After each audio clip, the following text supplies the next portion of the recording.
Hello बच्चों। हमारा प्रश्न है, उपरोक्त ग्राफ एक्स वाई जेड है। उपरोक्त ग्राफ, ये एक ग्राफ दिया हुआ है जहां पर क्या है, इस तरफ में वाष्प दाब लिया गया है और दूसरी तरफ में मोल अंश दिया हुआ है।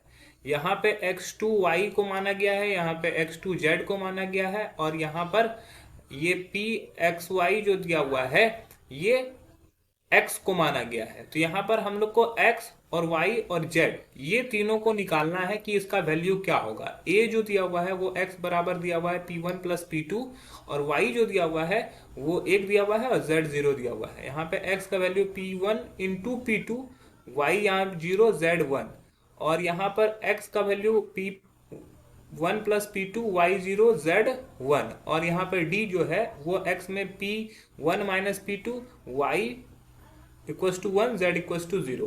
तो हम लोग को इस ग्राफ को समझना है। ग्राफ को समझने के लिए हम लोग को यह समझना होगा हेनरी का नियम। तो अगर हम लोग बात करें मुख्य अवधारणा की, तो मुख्य अवधारणा में हम लोग समझते हैं हेनरी का नियम।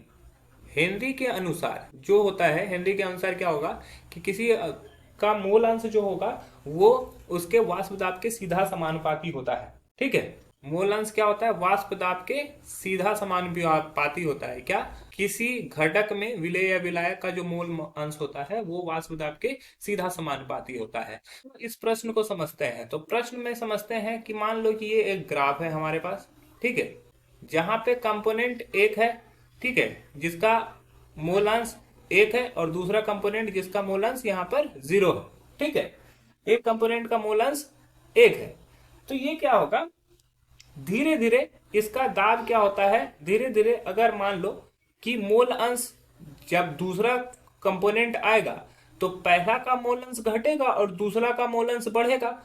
तो ये मान लो कि इसका ये P1 जो है, यहाँ पे ये P1 है, जो कि समय के साथ साथ मोल अंश अगर घटेगा तो वाष्प दाब भी क्या होगा, घटेगा।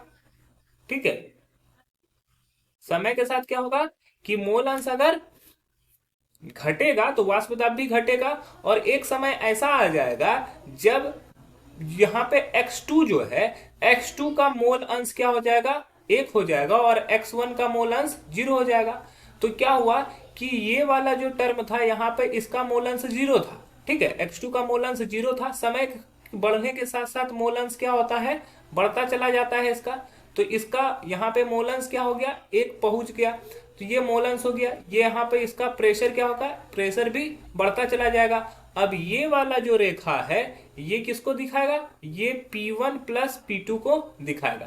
तो ये रेखा जो है हम लोग x माना गया है यहाँ पर ग्राफ में, तो ये हो गया x = P1 + P2। अब यहाँ पर दिया हुआ है x2 को y माना गया है, तो x2 का वैल्यू को अगर x2 = y माना गया है, y का वैल्यू यहाँ पे कितना आ गया, y का वैल्यू हमारा शून्य आ गया, और यहाँ पर x2 को माना गया है z। x2 यहाँ पर कितना आया है, x2 को माना गया है z, और x2 कितना माना गया है, एक, तो z का वैल्यू कितना हो गया, एक। तो y का वैल्यू जीरो, z का वैल्यू एक, और x का वैल्यू होता है P1 + P2। तो हमारा जो सही उत्तर होना चाहिए वो x P1 + P2 दिया हुआ है, y का वैल्यू यहाँ पे 1 दिया हुआ है, लेकिन यहाँ पे y का वैल्यू कितना है, जीरो, तो ये पहला ऑप्शन गलत होगा। दूसरा, x P1 × P2 दिया हुआ है, मल्टीप्लाई दिया हुआ है, तो मल्टीप्लाई तो नहीं होता है, प्लस होता है, तो ये भी गलत हो गया। तीसरा है P1 + P2, y का वैल्यू जीरो, y का वैल्यू जीरो, और z का वैल्यू 1, तो तीसरा ऑप्शन बिल्कुल सही है। और चौथा ऑप्शन में दिया हुआ है P1 - P2, तो ये भी गलत है। तो हमारा जो सही उत्तर हो जाएगा वो हो जाएगा ऑप्शन सी। आशा है कि ये आपको समझ में आया होगा। धन्यवाद।